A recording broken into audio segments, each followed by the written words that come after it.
Demos un aplauso al Señor, hermano, por su palabra. Gloria a Dios. Amén, iglesia. Saluda a todos con la paz del Señor. Sí, para los que no dicen amén, espero que hoy salgan convencidos de que lo mejor que tenemos es su paz y su gracia. Amén. Bueno, para aquellos que nos visitan por primera vez, mi nombre es Sebastián Otero. Tengo el gran privilegio, hermano, de servir a esta iglesia como uno de los pastores, ¿no? Y realmente estamos muy felices de hoy poder compartir con ustedes este texto que acabamos de leer. Amén.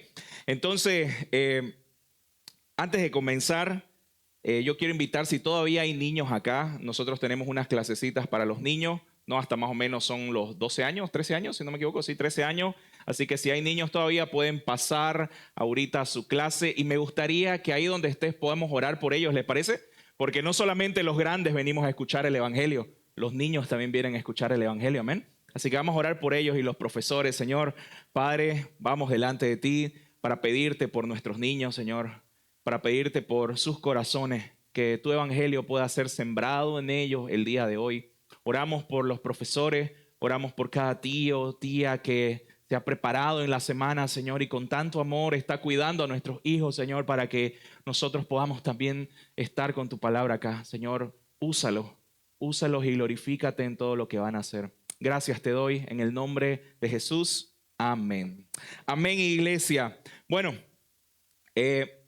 para aquellos que me conocen, saben de que a mí me gustan mucho las películas y las series. Sí, hermano, soy un pastor que no solo se queda leyendo la Biblia todo el día, ¿no?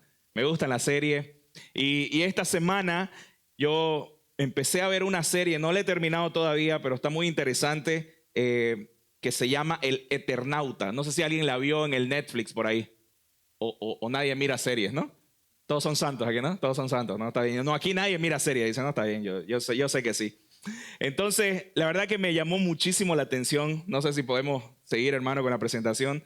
No, me llamó muchísimo la atención esta serie, que es una serie latinoamericana que es hecha de un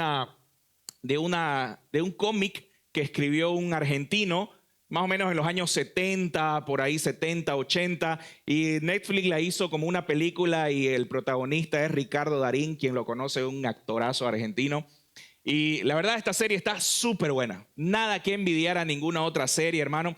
Y ¿de qué trata? Para no hacerte spoiler, ¿no? Como ves, porque esto sale así en las escenas, trata como que vino una tormenta mortal a Buenos Aires, Argentina, y hay un grupo de personas que son los protagonistas que están intentando sobrevivir en todo esto, ¿no? Entonces, ¿pero qué me parece interesante, hermano, de esta serie?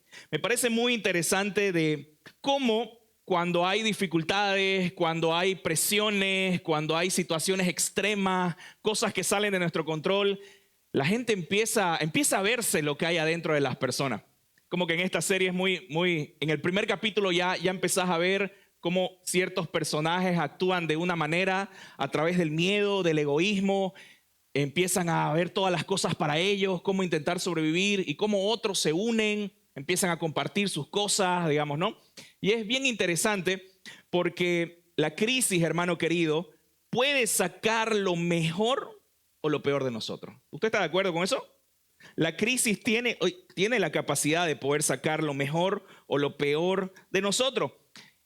Puede unirnos, la verdad, los conflictos, las dificultades, o también puede destruirnos. Puede destruir nuestra unidad. Y es lo que podemos ver capaz a diario en las familias. Hoy en día los problemas financieros, los hijos inclusive empiezan a traer desunidad dentro de la familia, problemas.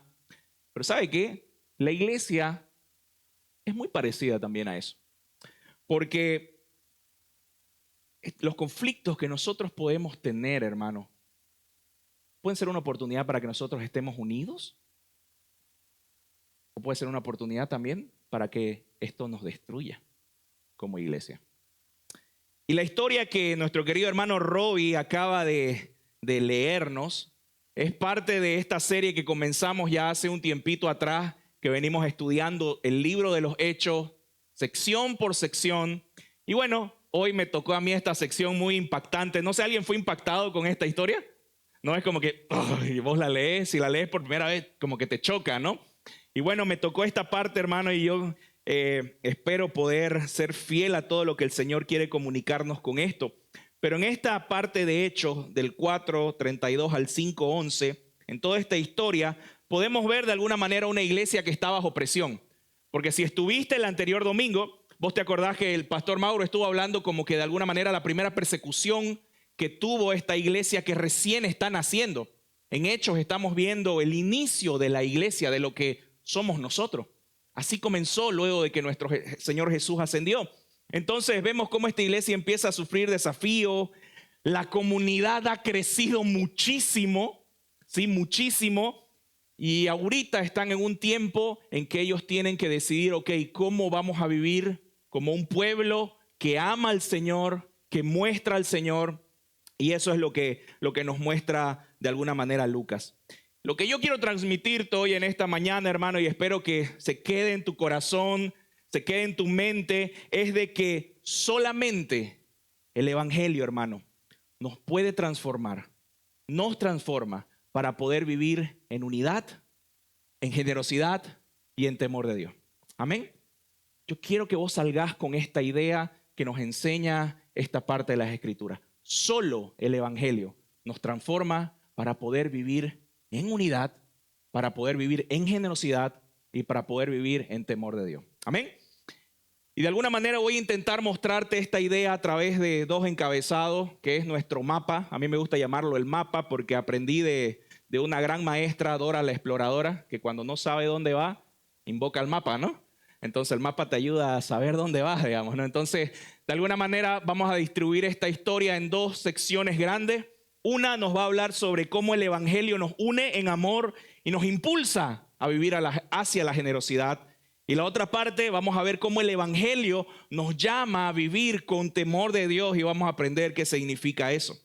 Entonces, antes de seguir, hermano querido, yo quiero recordarte capaz no voy a poder hacer un resumen de todo lo que hemos visto hasta ahora. Ha pasado muchísimo, pero solo quiero que tomes el detalle de cómo ha sido la progresión de crecimiento de esta comunidad, de la iglesia.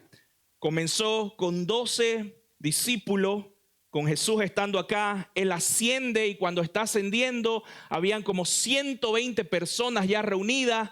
Luego en el Pentecostés, ¿alguien recuerda la cantidad de personas que se añadieron a la iglesia? ¿Alguien recuerda? 3,000 personas se añadieron, empezó a crecer. Y luego en lo que vimos el anterior domingo, ¿alguien recuerda cuántas personas se añadieron a la iglesia? 5,000 hombres. Y que de ahí nomás digas que la mitad estaba casado y tenía hijos. Estamos hablando de una cantidad abismal de personas, ¿sí o no? Que en pocas semanas, hermano querido, lo que estamos viendo acá es un transcurso de pocas semanas, creció de 120 a más de 5,000 personas. Eso es algo increíble. Es lo que podríamos llamar un avivamiento, ¿no? Entonces, hermano, teniendo eso en mente, yo quiero que nos vayamos a nuestro primer punto, cómo el Evangelio nos une en amor y nos impulsa a la generosidad. Lo que acabamos de leer en los versículos 32 al 37, hermano, de alguna manera, Lucas nos está mostrando, para mí, hermano, una comunidad milagrosa.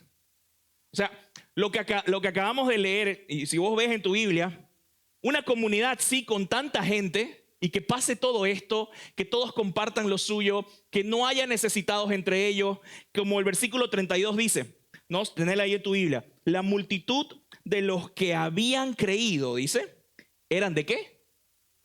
De un corazón y un alma. Hermano, yo te digo, nosotros que somos menos de 200, cuesta hartísimo. Yo no sé cómo lo hacían. Para mí, la única respuesta es que esto era una comunidad, realmente un milagro del Señor que estaba pasando ahí. Entonces, hay una palabra clave que yo quiero que entendás, porque lo que nos interesa acá es, wow, eran de un corazón y un alma. Y la pregunta que tenés que hacerte es, ok, ¿cómo es que ellos podían hacer esto? Y la palabra clave aquí es los que creyeron. Porque solamente aquellos que creyeron podían ser de un corazón y de un alma. Podían estar tan unidos entre ellos porque habían algo que habían creído en común. ¿Quién adivina qué?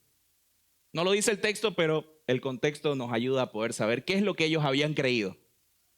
El evangelio. Ellos habían creído en el evangelio de Jesús. Y es esa fe, hermano, a través del poder del Espíritu Santo que empezó a transformar esta comunidad a tal punto que ellos eran de un solo corazón y alma.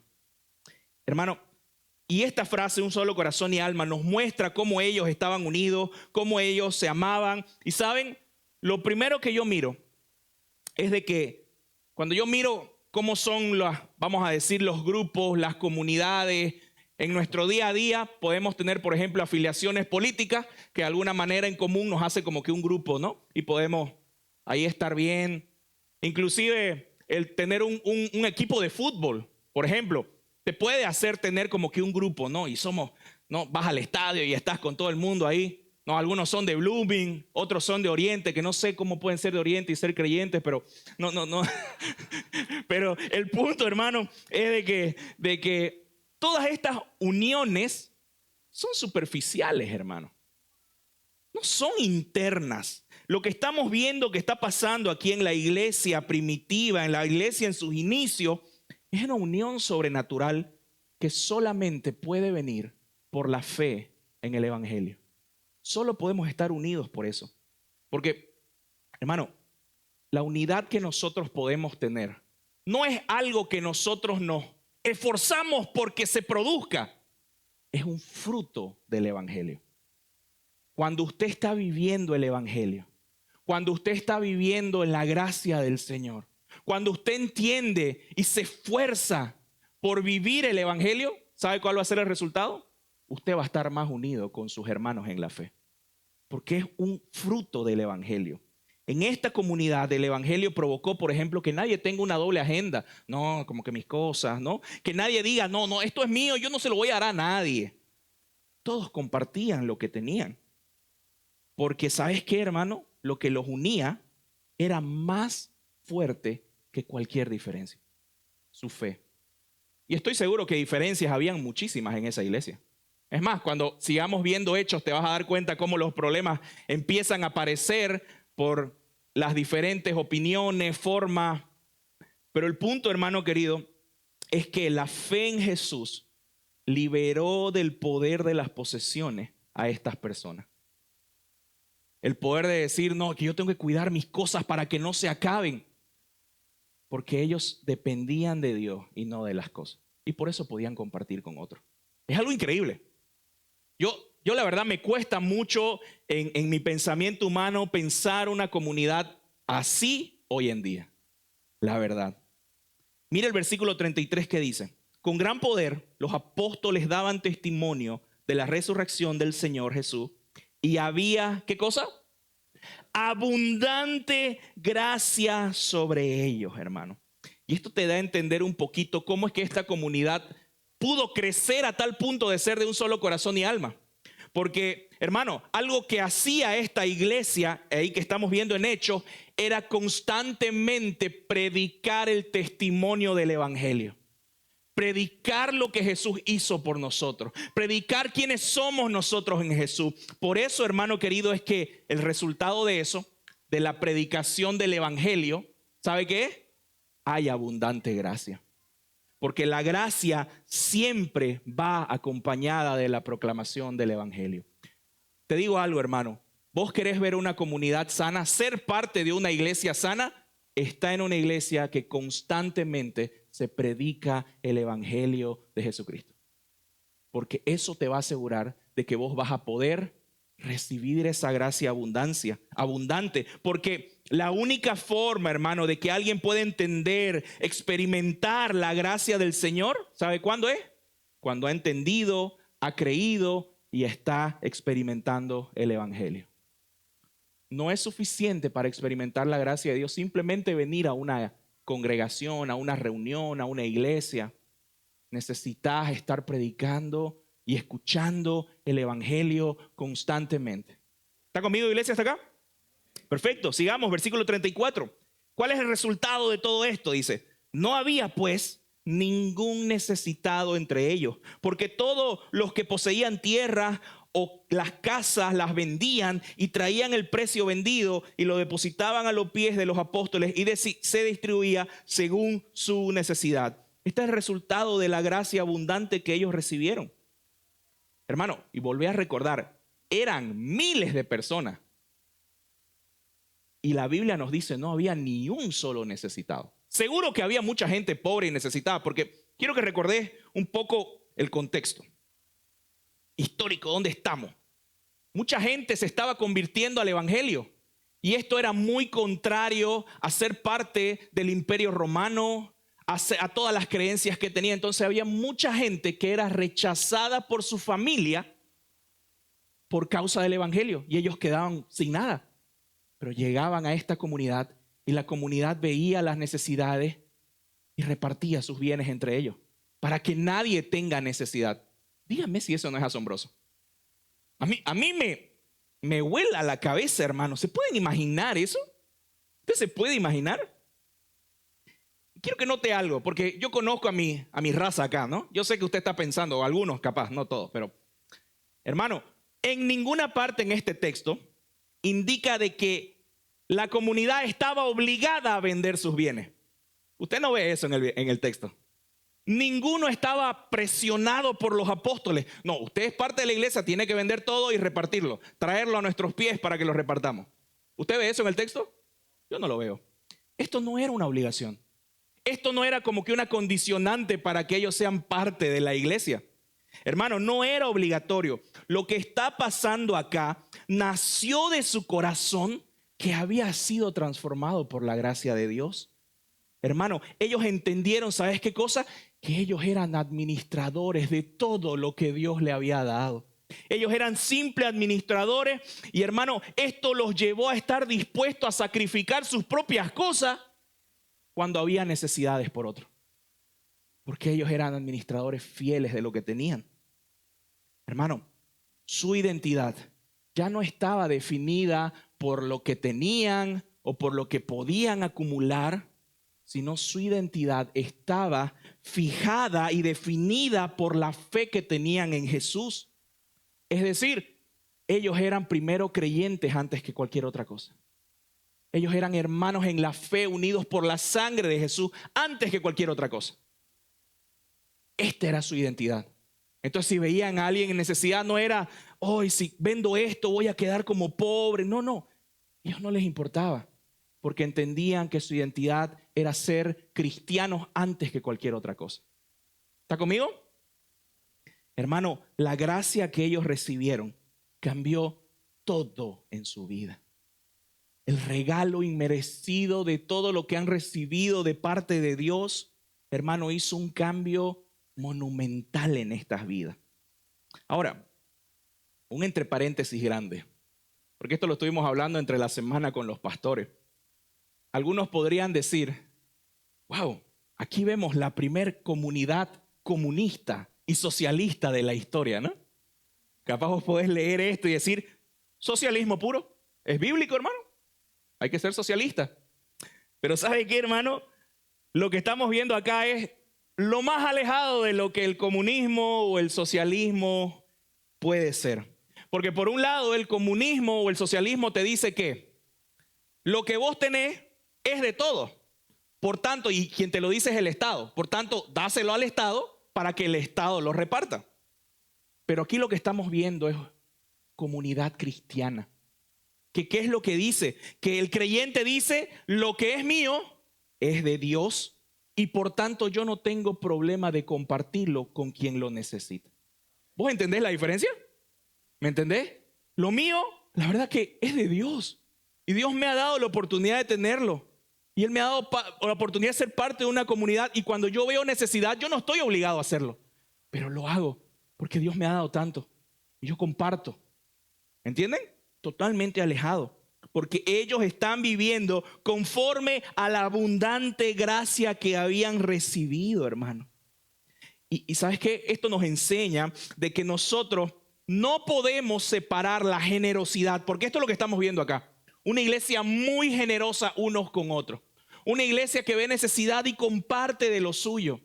Hermano, no podemos separar la gracia de Dios con la generosidad. Es más, ¿querés ver un termómetro cómo vos estás creciendo en la gracia de Dios? Mira tu generosidad. Mira cómo vos compartís de lo tuyo con otro. ¿Y sabes qué? Sí hablo principalmente de lo económico, pero no exclusivamente. ¿Cómo compartís tu tiempo, tus dones, tu experiencia, lo que tenés con otros que lo necesitan? Principalmente con la familia de la fe. Hermano, porque la motivación y el poder para que el pueblo de Dios sea generoso viene de la gracia de Dios. En la medida que vos la experimentás, en la medida en la que vos estás siendo un recipiente de esa gracia, podés dar a otro. Por supuesto, cuando no la experimentás, te es difícil y te volvés, no ves eso, como dicen, pingüinos, ¿no? No llega la mano al bolsillo, dicen, ¿no? No sale para nadie. Brazo corto, dicen, ¿no? Por eso, hermano querido, es que yo creo que solo el evangelio nos transforma para poder vivir en unidad y para poder vivir en generosidad. Amén. Yo creo que esto nos está mostrando lo que estamos viendo. Y yo te quiero preguntar, hermano, ¿estás buscando conocer más y experimentar la gracia del Señor? Y ¿sabes qué? Por eso es que los pastores hinchamos tanto porque vos tengas un tiempo devocional. Creamos espacios en la iglesia como la oración, la escuela bíblica, los grupos de vida, para que vos podás crecer en la gracia de Dios. Podás entender quién sos en el Señor. Podás entender lo que Dios ha hecho por vos y por tanto lo que Él quiere que hagas vos también. Porque, hermano, tenemos que crecer en la gracia, en el evangelio del Señor. ¿Estás siendo ese recipiente de la gracia de Dios? ¿O sos un balde hueco, no? Por supuesto, digamos. Puedes aparentar muy bonito todo, pero tenés muchos huecos. Entonces todo lo que recibís de Dios al final de cuentas se cae por todos lados. Y no tenés nada para dar a otro. Tenemos que ser esos recipientes de la gracia. ¿Está conmigo, iglesia? Amén. Versículo 36, seguimos. Dice, y José, un levita natural de Chipre, a quien también los apóstoles llamaban, ¿qué? Bernabé. Recuerda ese nombre porque lo vamos a escuchar en muchos otros relatos más adelante. Quien traducido significa hijo de consolación, que dice, poseía un campo, lo vendió y trajo el dinero y lo depositó a los pies de los apóstoles. Entonces, recordad, Lucas es el autor del libro de los Hechos. Lucas está registrando todo esto que está pasando en la iglesia y él decide registrar a una persona en particular. Como la generosidad que estábamos viendo en todo mundo, él ahora es como que vamos a ver un ejemplo particular. Y decide ponerlo a Bernabé. Y muy posiblemente lo hace porque Bernabé va a desempeñar un papel muy importante con Pablo, el apóstol Pablo, ¿no? Con los viajes misioneros también. Pero la realidad, cuando yo leía esto, para mí son dos cosas que me enseña el ejemplo de Bernabé. El primero, que el reino de Dios, hermano querido, en el reino de Dios se lidera modelando. ¿Me entendés? Bernabé estaba creciendo como un líder porque su nombre mismo decía y la gente lo consideraba como hijo de consolación. Entonces era alguien que cuidaba personas. ¿Me entiende? Y más adelante su liderazgo va a ir creciendo. Pero me encanta ver cómo en el reino de Dios, hermano querido, se lidera modelando con el ejemplo. Amén. Ese es la forma en cómo el evangelio nos enseña a poder ser líderes. Yo quiero leerte un texto que la verdad cada vez que yo lo leo me tiemblan las choquizuelas, hermano. Te soy sincero. Hebreos 13, versículo 7 dice así: acuérdense de sus guías que les hablaron la palabra de Dios. Aquí habla de los líderes. Acuérdense de sus líderes, aquellos que los guiaron, que les hablaron la palabra de Dios y considerando el resultado de su conducta, ¿qué dice?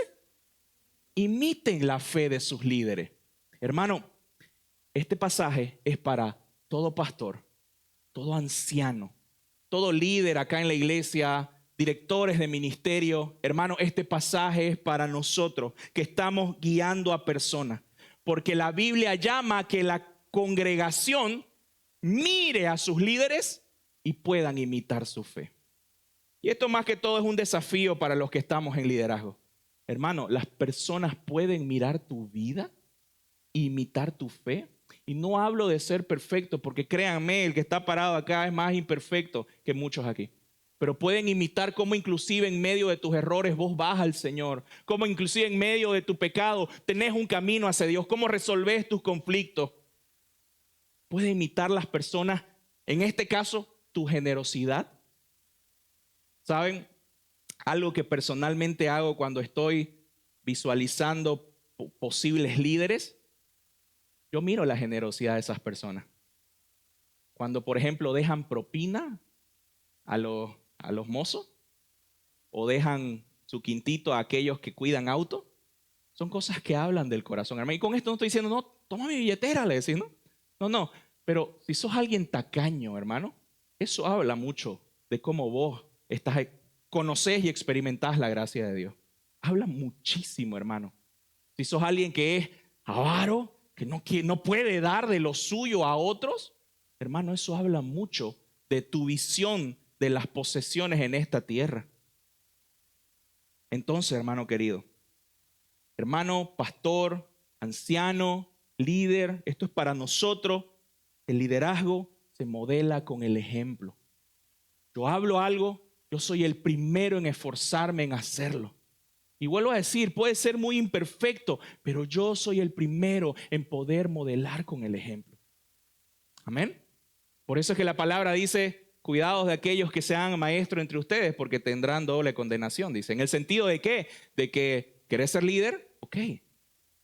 Vas a tener que hacer el sacrificio de ser líder, modelar a otro. Amén. Segunda cosa. Si bien el texto no lo dice explícitamente, pero cuando vos ves, antes de eso, andate antes. Cuando vos ves, digamos, la historia de Bernabé, te da a entender de que Bernabé venía de una familia rica. ¿Por qué? Porque uno tenía una propiedad que vender y otro, Bernabé era primo de otro personaje que lo vamos a ver en Hechos que se llama Juan Marcos. Y también en los Hechos vamos a ver de que Juan Marcos tenía a su mamá, que su mamá prestó su casa y que su casa era lo suficientemente grande para tener a toda una iglesia reunida. Entonces, en ese tiempo, bueno, igual ahora, digamos, ¿no? Pero en ese tiempo, principalmente, el poder tener una casa, el poder tener una casa grande, hablaba de que vos eras una familia acomodada. ¿Y por qué te digo esto, hermano querido? Porque esto me lleva a entender de que una iglesia unida no es porque todos sus miembros estén en el mismo estrato social, tengan la misma posición socioeconómica. Eso no es lo que hace una iglesia unida, hermano. Porque vemos que en esta iglesia había gente muy rica, como Bernabé, y había gente muy pobre que era necesitada. Y hermano, dice que ellos eran de un solo corazón y alma. Hermano, una iglesia unida no depende de si estamos en la misma página de las cosas, ¿no? Si estamos en el mismo estrato social. Y sabes que yo he escuchado, hermano, estrategias de plantaciones de iglesia que buscan un mismo estrato. Busquemos, porque así es como que la gente va a crecer en lo mismo, buscamos medio la misma clase de gente. Hermano, esa no es la iglesia que vemos en la palabra. No es, porque hermano, la iglesia que yo veo en la palabra es una iglesia que es una familia que está unida por el evangelio, no por su condición económica. Hermano, no por su color de piel, no por cuánto tiene en el banco, no por su etnia, no por si hablan quechua, si son collas, si son cambas, si tiene pollera, si tiene pantalón. Hermano, eso no es lo que hace una iglesia unida. Nosotros queremos ser una iglesia, hermano, que albergue gente de toda etnia, de todo lugar. ¿Me entiende? Porque esa es la iglesia que vemos. Y yo sé que esto puede a veces incomodar por cómo nosotros tal vez hemos crecido, hemos sido criados, pero nosotros somos llamados a vivir como la palabra nos llama a vivir, hermano. A no hacer acepciones de personas.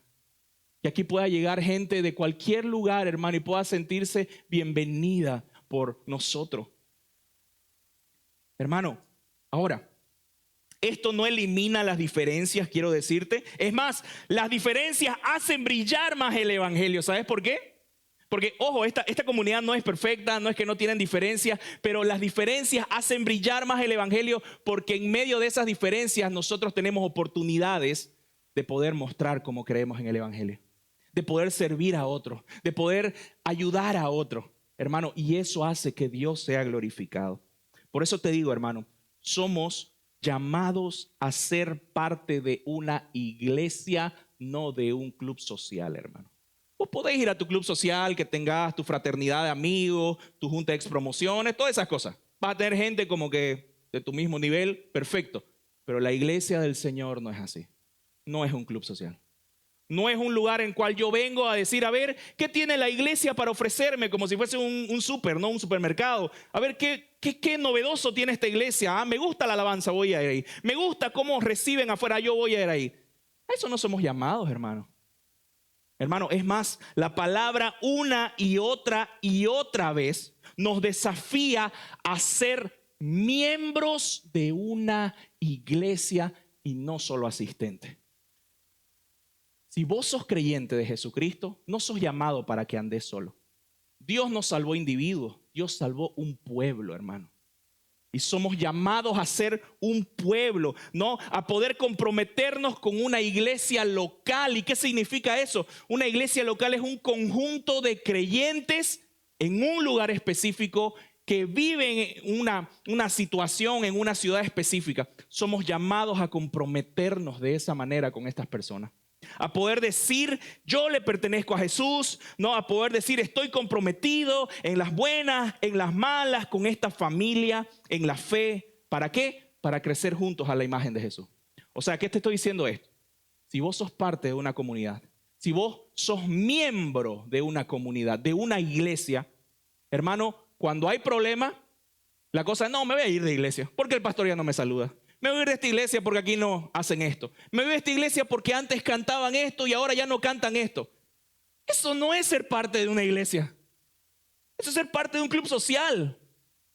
Somos llamados a ser parte, miembros comprometidos, que decimos, hermano, veo cosas malas, veo que estás pecando, veo que están fallando. ¿Qué puedo hacer para ayudar acá? Dios me ha dado dones, talentos, cosas. ¿Qué puedo hacer? ¿Está entendiendo, iglesia? Entonces, por eso es que yo te digo, solo el evangelio nos transforma para vivir en unidad, en generosidad y en temor de Dios.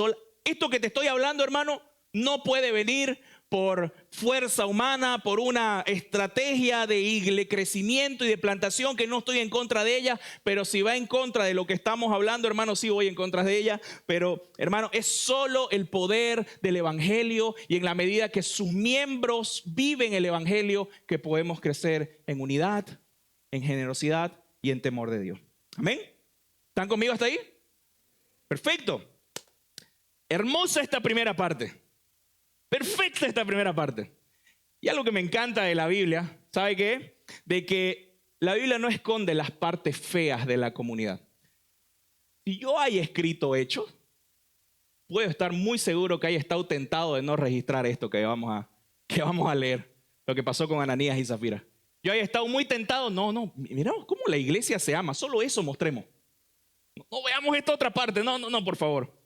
Pero hermano, me encanta porque nosotros podemos aprender de esto. Podemos aprender de todas estas historias. ¿Y qué vemos acá? En esta primera parte vemos cómo el Espíritu Santo está obrando, ¿correcto? De una manera asombrosa, cómo está trabajando en esta comunidad. Pero lo que ahora vamos a leer, hermano, de alguna manera vemos también cómo Satanás trabaja a veces dentro de la iglesia. Y esto tiene que hacer parar nuestras orejas y no dormirnos en nuestros laureles, hermano. ¿Me entendés? Porque Satanás constantemente está buscando destruir la obra de Dios. Y nosotros tenemos que estar atentos. Y estas historias están registradas para que nosotros no seamos usados por Satanás para traer desunidad a nuestra iglesia. ¿Está conmigo? Fíjense, la segunda escena. Vemos primero a Bernabé entrando, y yo quiero que lo mires porque esto es muy interesante. Vemos un contraste. Vemos a Bernabé dando todo, haciendo todo esto muy bueno, y luego vemos la parte negativa, vemos a Ananías y Zafira. Esto Lucas lo hace para mostrar un contraste, ¿me entienden? Entre esto. Y esta pareja, Ananías y Zafira, nos muestra que son parte de la comunidad, y ellos ven que todos están dando muy generosamente, que Bernabé hace esto, y ellos hacen algo parecido, pero con motivaciones diferentes.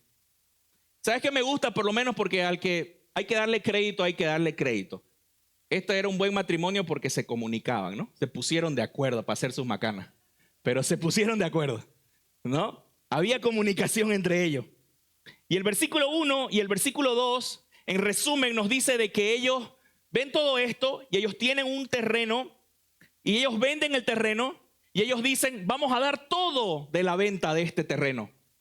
Pero entre ellos dijeron, vamos a decir que el terreno, no sé, en vez de valer 10,000, valía 8,000 y estamos diciendo que lo entregamos todo, pero nos estamos quedando con 2,000.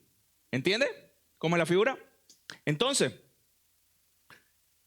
luego de todo esto, esta confabulación, entregan todo esto de la venta, el texto no nos dice cómo es que esto salió a la luz, pero yo tengo la convicción de que Pedro ahí, guiado por el Espíritu, se da cuenta de algo. Y les dice en el versículo 3 del capítulo 5. Mas Pedro dijo, Ananías, ¿por qué ha llenado Satanás tu corazón? Y esto es interesante, esa palabra llenado tu corazón, porque hasta aquí hemos visto cómo los creyentes llenos del Espíritu Santo se mueven, viven en comunidad. Pero aquí también vemos cómo personas llenas de Satanás también actúan. Y esto es para parar las orejas. ¿Por qué ha llenado Satanás tu corazón para mentir al Espíritu Santo y quedarte con parte del terreno? De alguna manera, Pedro, como un buen pastor, él está confrontando este pecado, ¿no? Y le empieza a hacer una serie de preguntas diciéndole, ¿por qué has dejado que Satanás influencie tu corazón? ¿Te has dejado guiar por él? Versículo 4 dice, mientras estaba sin venderse este terreno, él le dice, ¿no te pertenecía acaso? Y después de vendida, ¿no estaba bajo tu poder? O sea, Pedro le está diciendo, esta propiedad era tuya. ¿Tú no tenías necesidad de venderla? Nadie te estaba obligando a venderla. Y cuando la vendiste, la plata que recibiste era tuya. No había necesidad de que vos la des. Nadie estaba obligándote. ¿Por qué concebiste este asunto en tu corazón? No has mentido a los hombres, le dice, sino a Dios. Y Pedro le hace esto que igual no lo hace hoy en día el Señor. Vos podés engañar a todos acá, hermano, con tu apariencia. Pero ¿sabes qué? A Dios no lo vas a engañar. Podemos nosotros tragarnos acá el cuento de tu vida cristiana, de lo que haces, pero a Dios no lo podemos engañar, hermano. A Dios no lo podemos engañar. Y quiero recalcar algo, porque yo he escuchado prédicas de este pasaje. Todos tienen que traer las cosas a la iglesia para que los repartamos. Vendan sus cosas, venda su auto, venda esto, no, así Dios te va a bendecir. Hermano, no es lo que dice el pasaje. El problema no era de que él no dio toda la plata de la venta de la propiedad, porque, vuelvo a decirte, nadie lo estaba obligando. Esto no es, hermano, no es una condicionante para ser creyente. No es. ¿Sabes cuál era el problema? Que Ananías quería robarse gloria. Eso es lo que quería hacer Ananías. Porque esta pareja ni siquiera eran avaros, hermano. O sea, agarraron un terreno y vendieron y dieron casi todo lo del terreno. Ellos eran generosos. El problema no es eso, hermano. El problema no es eso. El problema era que ellos desesperadamente necesitaban la aprobación de los demás. Necesitaban que los demás los reconocieran como generosos. Necesitaba tener el crédito de los demás. Que todos digan, wow, como Bernabé lo hace, mirá cómo hace Ananías y Zafira. Eso es lo que ellos querían. Eso era lo que estaba en su corazón. ¿Y sabes lo que llama la palabra a ese sentir? Ser hipócrita. Ser hipócrita. Hermano, Ananías quería el crédito y el prestigio sin el sacrificio. Su motivo no era aliviar a los necesitados, su motivo era inflar su ego. De alguna manera lo que él quería a través de esta generosidad era comprar los adulos, el prestigio de la gente. ¿Y sabes qué? Yo creo que hoy en día nosotros sufrimos mucho de eso. Tal vez no con plata, pero también cómo damos, ¿no? Mírenme. ¿Cómo yo hago? Miren, y siempre estamos buscando aprobación. ¿Hacemos algo? ¿Cómo lo hice? ¿Lo hice bien? Sacamos fotos y hacemos y mostramos. ¿Será que lo haces simplemente para darle gloria al Señor? ¿O es porque querés que la gente mire lo que vos haces y te dé crédito? Creo que eso es lo que nos está hablando acá. Porque fíjate, el mismo Señor Jesús en Mateo 6:4, Él nos dice que cuando des, no lo voy a leer ahora todo, pero puedes leerlo en tu casa, está en secreto. Nadie tiene que saber lo que hace. Y hablo, hermano querido, en todo sentido. Aquí habla específicamente de lo económico, pero en todo sentido. Si vos estás sirviendo, hermano, si vos estás dando algo, ¿crees el crédito de los demás? ¿Lo haces para que te digan, muy bien, gloria a Dios, hermano, cómo haces las cosas? ¿Y sabes qué nos encanta, hermano? A mí me encanta que me digan, gracias, pastor. Me encanta. Me fascinan los aplausos, hermano. Pero eso es algo que tenemos que ver en nuestro corazón. Nosotros lo hacemos por servir al Señor, por darle gloria a Él, o lo hacemos por los aplausos. Lo hacemos porque las personas nos vean. Hermano, si damos para que los demás sepan, ¿sabes lo que estamos haciendo? Estamos robando la gloria que solo le pertenece al Señor. Nosotros lo que hacemos, lo hacemos por amor del Señor y amor por nuestros hermanos. Lo hacemos por eso, hermano. Bueno, ¿cómo el Señor trata con todo esto? Y aquí viene lo... Al oír el versículo 5 dice, al oír Ananías estas palabras, cayó y expiró. Y no es que hizo, no, se murió. Cayó y murió. ¿Y qué pasó? Vino un ¿qué? Marca esa palabra en tu Biblia, es muy importante. Vino un gran temor sobre todos los que lo supieron. Hermano, ¿qué pasó acá? Hubo un juicio instantáneo de Dios por causa de lo que Ananías estaba haciendo. No de parte de Pedro, no fue Pedro que los unchó, digamos, ¿no? Y lo desinfló. No, no, fue un juicio de parte de Dios. ¿Y qué pasa después? 3 horas después, dice los siguientes versículos, viene su esposa y Pedro, ¿qué le dice? Andate al versículo 9. Entonces Pedro le dijo, ¿por qué se pusieron de acuerdo para poner a prueba al Espíritu Santo? En otras palabras, ese poner a prueba al Espíritu Santo, dicen, ¿ustedes creen que el Espíritu no se va a dar cuenta de lo que ustedes están haciendo? ¿Ustedes creen que pueden burlar a Dios? Y a la mujer le pasa lo mismo que a Ananías. El juicio de Dios cae y ella se muere. Versículo 11. Y me parece interesante que entre medio de estos versículos, vos lo podés ver en tu Biblia, dice lo que hicieron los jóvenes, ¿no? Y muestra la función del ministerio de jóvenes, sacar a los muertos, dice, ¿no? Chiste. Pero bueno, versículo 11. Y vino un gran, ¿qué cosa? Temor sobre toda la iglesia y sobre todos los que supieron estas cosas. Bien, yo voy a decir algo porque sé que estamos en familia, estamos en confianza y voy a decir lo que usted está pensando. Pero ¿a cuántos acá como que no les da que como que Dios se le pasó un poco la mano, ¿no? ¿A alguien? A mí sí. Como que se le pasó la mano, ¿no? Solo 2 personas, los demás, ¿santos? Gloria al Señor. Qué iglesianga, ¿no? Hermano, sí, yo pienso la verdad cuando miro esto, oye Señor, como que se te pasó tu mano un poquito, ¿no? Con todo esto. Pero, ¿qué pasaría si yo te digo de que hay una razón por la que el Señor hizo esto y lo registró y pasó? Porque la verdad, en lo siguiente que vamos a ver no vemos cosas así, como Dios actúa con un juicio tan severo como esto en los siguientes pasajes. Pero yo quiero que recordemos en qué momento nos encontramos de la iglesia. Estamos en el inicio. ¿Qué es lo que ha venido experimentando hasta ahora la iglesia? Todos están impactados por el amor de Dios, por la gracia del Señor. Están impactados por todo lo que Dios está haciendo. ¿Y sabes qué? Dios conoce nuestros corazones. Y Él sabe que la tendencia del hombre es agarrar la gracia de Dios y convertirla en gracia barata. Como una excusa para pecar. ¿Sabes que yo veo esto tan a diario con gente?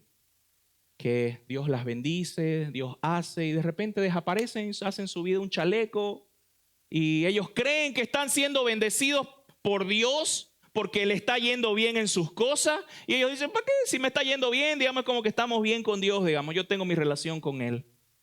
Convierten la gracia de Dios en una excusa para vivir su vida en pecado. Y no vamos a decir los peores, pero su vida sin Dios. Su vida sin lo que Dios dice. Hermano, Yo creo que con esto que acabamos de leer, Dios quiere asegurarse desde el inicio de la iglesia que la gente entienda de que sí, Dios es un Dios de amor. Amén. Sí, Dios es un Dios de abundante gracia, pero también Él es un Dios santo. Él es un Dios santo. Hermano, la gracia que nos salva, que nos justifica, es la misma gracia que nos santifica, que nos impulsa a parecernos cada día más a Él. Y ese es el caminar en el que estamos todos. Cada día poder parecerme un poco más y un poco más a Jesucristo. Y hay tres cosas que me hacen entender esto que acabamos de leer. Primero, hermano, el pecado es pecado. Podéis llamarle lo que querrás, pero el pecado es una ofensa en contra de Dios. Y Dios quería que la iglesia sepa eso, de que Dios conoce todo. Dios conoce nuestro corazón, lo que hacemos en público, lo que hacemos en privado. Pecado es pecado, es una ofensa en contra de su santidad. Y nosotros no podemos ser ligeros con el pecado, hermano. Segunda cosa, que el pecado es contagioso. Por eso como iglesia nosotros somos llamados, hermano, a estar juntos. A tal punto que cuando vemos que alguien está tomando un camino equivocado, nosotros porque lo amamos y sabemos de que esto es muy contagioso, nosotros estamos cerca del hermano. Intentamos acompañar y le hablamos, le advertimos, le exhortamos en amor, le hablamos la verdad en amor. Porque hermano, si dejamos el pecado así, ya está pecando, ya no pasa nada, digamos, ¿no? Esto empieza a crecer. Y por eso, hermano, es que así como esta disciplina que hizo el Señor, este juicio, trajo temor, ¿viste a todo? De la misma manera, el pecado sin tratar empieza a extenderse. Todos empiezan a decir, no, entonces aquí no pasa nada, ya. Relajados con el pecado. Pero hermano, yo creo que es por eso de que una iglesia sana es una iglesia que aplica disciplina a sus miembros. Y no nos gusta esta palabra. Pero, hermano, nosotros como iglesia somos llamados constantemente en la Escritura a exhortarnos si estamos caminando mal. Y si vos sos miembro de una iglesia, vos de alguna manera estás diciendo, ok, yo me comprometo con todos los hermanos, pero también cuando yo esté andando mal, yo quiero permitir que otros entren a mi vida para ayudarme a caminar bien. Eso es un signo de una iglesia saludable. En una iglesia que nadie te puede decir nada, que vos haces lo que querrás y con tal, mientras vos estés haciendo cosas aquí, todo bien, hermano, eso no es una iglesia saludable. Tenés que correr de ahí. Donde tenés pastores y líderes, ancianos que miran tu vida, no para juzgarse y meterse en tus asuntos, sino para ver que estamos creciendo a la imagen del Señor. Es una iglesia saludable. Y ojo, esto no se lo puede hacer a cualquiera. Yo no puedo llegar e intentar de alguna manera disciplinar a una persona que llega por primera vez a la iglesia. Esto se hace a los miembros de la iglesia, a las personas que han hecho ese compromiso público delante de Dios y de todos de ser parte de esta iglesia. No es para todos. Y la tercera cosa es de que Dios tenía que mostrar a través de este juicio de que Él realmente es un Dios de amor. ¿Cómo es eso, pastor? ¿Cómo? Pero si Dios está siendo tan severo, ¿cómo Él va a ser un Dios de amor? Esto, lo uno no cancela lo otro, hermano. Porque Dios es amor, Él también es santo. Te lo pongo en un ejemplo. Si yo digo amar a mi hijo Rafael y yo veo que él se está destruyendo y no hago nada, eso no es amor. Eso es odio. Cuando vos ves a tus hermanos yendo por un mal camino a destruirse y vos no haces nada, eso no es amor. Eso es odio por ello. Y Dios estaba mostrando que Él amaba profundamente a esta iglesia. Y por eso emite este juicio. Ahora, para ir finalizando, y quiero invitar al ministerio que me pueda ayudar de alabanza. Capaz hay alguien acá que puede decir que Ananías, Zafira, lo que le pasó a ellos, pastores, que yo lo hallo un poco injusto. Pero yo quiero recordarte una verdad fundamental de la palabra, hermano. Que aquí no hay nadie que sea inocente. Nadie. No hay nadie sin pecado. Todos merecemos el justo castigo de Dios por nuestro pecado. Esa es una verdad que está una y otra vez en la Escritura. Hermano, lo que pasó a Ananías y Zafira no es un Dios injusto castigando al inocente, no, hermano. Es Dios derramando su justo juicio sobre el pecado. ¿Me estás entendiendo, hermano? Capaz que es como esas pastillas grandes, yo sé, ¿no?, que nos cuesta tragar, ¿no? Pero esta es la realidad de la palabra del Evangelio. Y para terminar, yo quiero como que te transportes un momento en que vos estás presenciando todo esto que está pasando. Ves lo que pasó con Ananías y Zafira. Yo te pregunto, hermano, ahí sin que me respondas, ¿no? ¿Cuál sería la pregunta que vos te harías a tu propio corazón si estuvieras presenciando esto? Ay, cómo Dios es injusto. Ay, no, este Dios, como yo, ni idea. Yo a esta iglesia que todo el mundo se muere porque peca, yo ni idea voy a ir, ¿no? ¿Sabes qué, hermano? Yo estuve meditando en esta pregunta esta semana. ¿Sabes qué yo me preguntaría? Porque me hice esas preguntas igual que acabo de decir.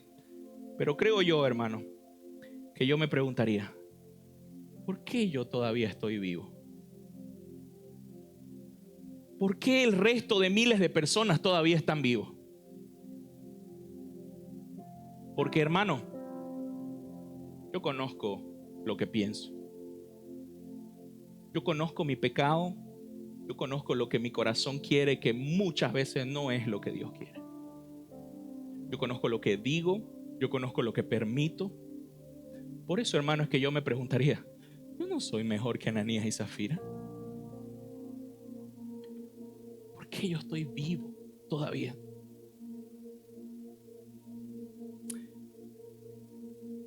Y mientras yo le preguntaba esto al Señor, ¿sabes qué? El Señor me decía y me llevaba una vez más a Jesucristo para recordarme de su obra en la cruz del Calvario, donde yo vi su gracia, en donde había uno que sí era justo, hermano, y murió como un injusto. Uno que sí era generoso y murió como si no lo fuera. Y hermano, cuando nosotros caemos en ficha que merecemos el mismo juicio por nuestro pecado aquí y ahora, porque, hermano, vos y yo no somos mejores que Ananías y Zafira. ¿Por qué Dios no nos destruye? ¿Por qué? Y el Espíritu nos habla y nos dice, hermano, del gran amor con el que Cristo nos amó cuando estábamos muertos en nuestros delitos y pecados. Cristo pagó por mí. Por eso, hermano, no estás aquí por tu gran vida. No sos bendecido y amado por Dios porque seas mejor que los de afuera. Iglesia, si estamos acá recibiendo la gracia del Señor, es porque el Señor dio su vida por nosotros. Nosotros mereceríamos ser destruidos como Ananías y Zafira. Y yo te dije, subrayá esa palabra temor, hermano, porque es el resultado de lo que Dios hizo y es lo que quiere para su iglesia hoy. Y es lo que el Evangelio nos da, un verdadero temor de Él. Pero esto no es un temor que nos hace dar, ay, mira cómo Dios está destruyendo todo. Mira cómo Dios castiga el pecado, ay, no, mejor me voy de Él. No, el temor que Dios está produciendo acá es un temor que me acerca a Él. Es una reverencia. ¿Sabes por qué? Porque lo que Dios tenía que hacer conmigo, ya lo hizo en Jesucristo. Destruyó por completo a Jesucristo en la cruz del Calvario para que nosotros hoy podamos tener paz para con Dios y podamos ser una iglesia unida y podamos ser una iglesia generosa y podamos ser una iglesia que tiene temor de Él, en el sentido que nos hace abalanzarnos hacia nuestro Señor.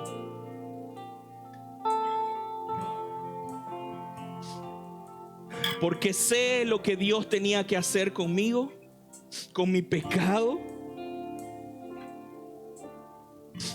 Es que me hace vivir, hermano, de una manera totalmente transformada. Y cuando entendemos lo mucho que ha hecho el Evangelio en nosotros, eso nos transforma y nos permite vivir en unidad, en generosidad, porque hemos recibido tanto de Dios, hermano. Y recibimos constantemente su gracia. ¿Cómo no vamos a dar lo mismo? Hermano, en Cristo ya no hay nada que ganar. Ya lo hemos recibido todo. Tus posesiones, tu plata, hermano, está bien, esforzate, trabaja.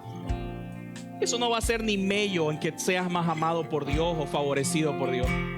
Ya somos amados si estamos en Jesucristo. No hay nada más que podamos hacer que haga que Dios nos ame más. Ya somos amados en Jesús. Por eso es que ya no tenemos ese temor. Ay, pequé, ¿qué va a hacer Dios? Me va a castigar. No hay eso, hermano. Ya somos amados en Jesucristo.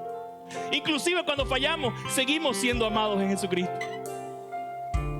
En Cristo ya no tenemos miedo de perder nada, porque lo tenemos todo seguro en Él.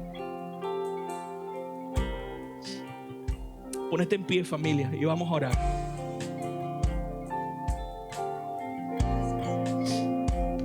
Yo quisiera que cantemos de esa gracia abundante, hermano, que ha sido derramada en nuestra vida.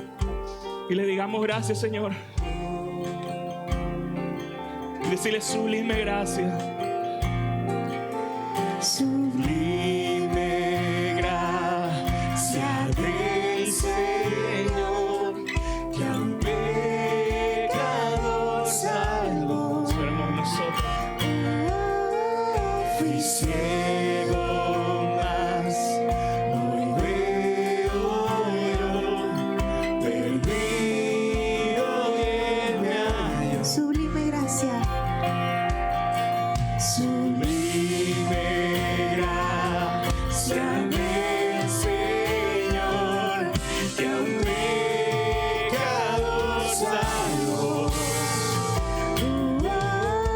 Fui ciego, mas hoy veo yo, perdido y Él me halló. Ahora puedo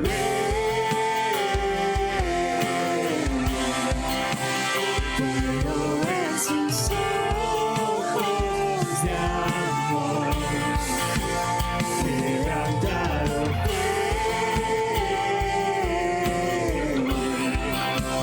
para darnos su salvación.